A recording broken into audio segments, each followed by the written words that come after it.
tuko na watu wengi hawana stima. Ni kweli ama si kweli? Ni kweli ama si kweli?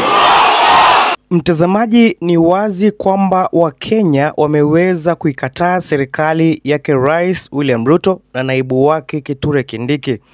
Mtazamaji, siku hii ya leo Kithure Kindiki alipokuwa anakaribishwa jukwani pale katika kaunti ya Kisii, wananchi walisikika wakimzomea na kumwambia kwamba yeye ni one term na hivyo basi hawamtaki kabisa. Yeye pamoja na serikali ya Rais William Ruto wameweza kukataliwa kabisa. Mtazamaji, kabla nikuelezee ni kwa nini na ni kwa namna gani Wakenya wameweza kuikataa kabisa serikali ya Rais William Ruto na ni kwa sababu gani, mtazamaji, iwapo ni mara yako ya kwanza hapa ndani ya Tani Digital, ungana nasi mtazamaji kwa kubonyeza alama iliyoandikwa subscribe, to pay thumbs up yani like, na mtazamaji, iwapo na maoni yoyote weza kuweka katika comment section.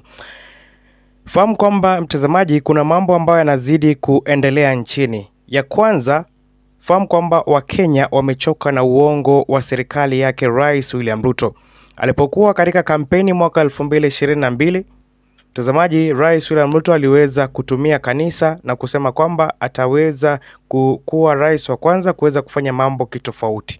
Na mtazamaji, Wakenya wamengoja, huu ni takriban mwaka wa 3 tangu Rais William Ruto pamoja na Gachagua alipokuwa serikalini. Na mtazamaji, Rais William Ruto akaweza kumbandua Gachagua kutoka mamlakani na akamchagua Kindiki. Kwa wakati huu Wakenya hawamtaki Kindiki na hawamtaki Rais William Ruto, kusema kwamba Rais William Ruto amekuwa rais ambaye anaongoza kwa njia ya kimabavu.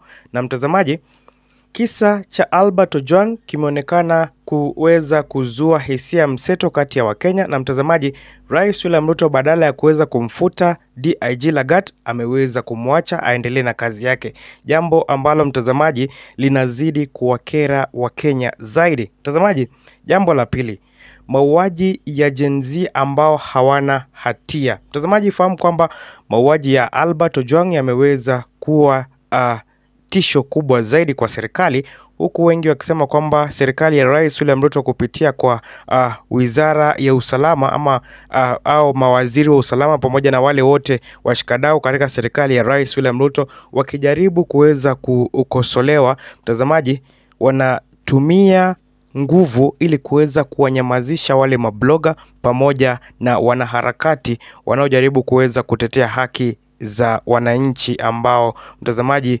wamechoka kuweza kuishi kwa njia ambayo, mtazamaji, haifai. Fahamu kwamba hustlers walimchagua Rais William Ruto wakiwa na matumaini makubwa kusema kwamba Rais William Ruto ataweza kufanya maisha yawe bora zaidi, lakini mtazamaji, mambo yanazidi kuwa magumu zaidi. Fahamu kwamba Wakenya wamechoka na Rais William Ruto. Mtazamaji, rais anapoenda kila mahali, anaposema jambo lolote, Wakenya wanasikika wakisema kwamba one term, wengine wakisema kwamba Ruto must go. Ni jambo ambalo, mtazamaji, ni la aibu kubwa zaidi, huku likizidi kuibua hisia ambazo, mtazamaji, ni za kuhuzunisha. Nafahamu kwamba siku ya jana katika maandamano ya Gen Z ya kuweza kupinga uongozi wa DIG Lagat katika sekta ya usalama, mtazamaji, Wakenya wengi walionekana kuweza kuwasuta wale maafisa wa usalama wakiwemo GSU na DCI waliokuwa katika ama waliokuwa wakijaribu kuweza kuwazuia Wakenya wasifanye uharibifu. Walionekana wakiambiwa kwamba wao wako na familia na hivyo basi wanataka familia zao ziishi kwa amani. Na mtazamaji, ni jambo ambalo lilikuwa linakinzana na yale matarajio ya maafisa wa usalama, huku wengi wakionekana kuwa wamenyamaza licha ya kuweza kutishiwa na Wakenya. Mtazamaji, kila mahali Rais William Ruto anapokwenda ni either Wakenya waweze kusema one term, waweze kusema Ruto must go, ama waweze kusema uongo, jambo ambalo, mtazamaji, linazidi kumkera sana Rais William Ruto. Kwa upande wa Rigathi Gachagua, mtazamaji, fahamu kwamba Gachagua alipobanduliwa kutoka mamlakani anazidi kutoboa siri za serikali. Mtazamaji, mauaji ya Gen Z yaliyotokea mwaka uliopita, Rigathi Gachagua kabla ya kuweza kubanduliwa kutoka mamlakani na aliweza kusema wazi kwamba Rais William Ruto ndiye aliyehusika na mauaji ya wale Gen Z waliokuwa wanajaribu kuweza kuikosoa serikali. Ni jambo ambalo mtazamaji lilikuwa siri, lakini sasa hivi si siri tena, kwa maana Rigathi Gachagua anajaribu kwa namna yoyote kuweza kumbandua Rais William Ruto katika uongozi wake wa kimabavu. Na mtazamaji, jambo lingine ambalo mtazamaji Wakenya bado hawajafurahia na wanataka Rais William Ruto aweze kuondoka kutoka mamlakani ni kuweza kumuingiza Raila Odinga katika serikali yake ya Kenya Kwanza. Raila Odinga alikuwa sauti ya Mkenya.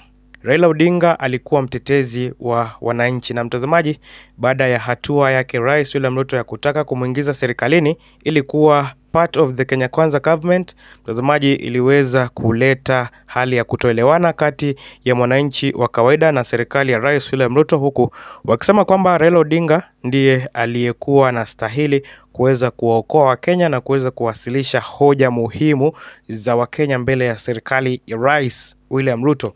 Lakini kwa wakati huu mtazamaji, Raila Odinga amekuwa kinyamaza, huku baadhi ya wachanganuzi wa masuala ya kisiasa akiwemo Profesa Herman Manyora akisema kwamba Raila Odinga aliweza kuhongwa na kunyamazishwa ili asiweze tena kutetea haki za mwananchi wa kawaida.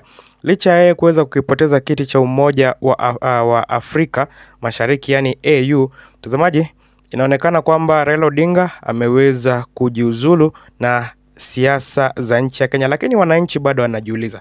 Raila Odinga alikuwa tegemeo kwa wengi, na mtazamaji, alikuwa akiweza kuongea, na hivyo basi serikali inazidi kufanya marekebisho. Lakini kwa sasa hivi mtazamaji, tunaona kwamba kifo cha Albert Ojwang, Bwana Raila Odinga ameweza kunyamaza, jambo ambalo Wakenya wanasema kwamba serikali hii ni serikali ambayo inadhani inaweza nunua kila mtu, na mtazamaji, kuweza kunyamazisha wale wengi ambao mtazamaji ndio hustlers, na fahamu kwamba hawa hustlers ndio waliompigia kura Rais William Ruto pamoja na Gachagua kabla yeye kuweza kuondolewa mwaka wa 2027. Mtazamaji, kinachokera Wakenya zaidi ni kwamba pia wahubiri wameweza kuungana na kusema kwamba hawamtaki tena Rais William Ruto. Fahamu kwamba mwaka 2022 Rais William Ruto alikuwa akitembelea kanisa baada ya nyingine, huku akiwaambia jinsi ambavyo ana mipango ya kuweza kuinua nchi ya Kenya na kuipeleka katika kilele cha maandamano, jambo ambalo mtazamaji au wahubiri baada ya Rais William Ruto kuchukua kura hakuweza kuonekana zaidi, licha ya mtazamaji kuweza kumwaga mamilioni ya pesa katika michango na shughuli mbalimbali za kanisa, baada ya yeye kuweza kuongea na wale wananchi waliopo pale kanisani mtazamaji, na kupewa kura aliweza kutoweka. Mtazamaji, Kindiki huenda akaweza kupata wakati mgumu baada ya wananchi kuonekana kutomsikiza, huku wengi wakionekana kufanya mambo yao, jambo ambalo mtazamaji ni la aibu sana, na mtazamaji si jambo ambalo ni la kawaida. Fahamu kwamba mtazamaji, hapa ni Tani Digital, tunakupa uchanganuzi wa kina masuala ya kisiasa na masuala yanayozidi kuchipuka nchini. Cha muhimu ni wewe uweze kujiunga nasi kwa kusubscribe.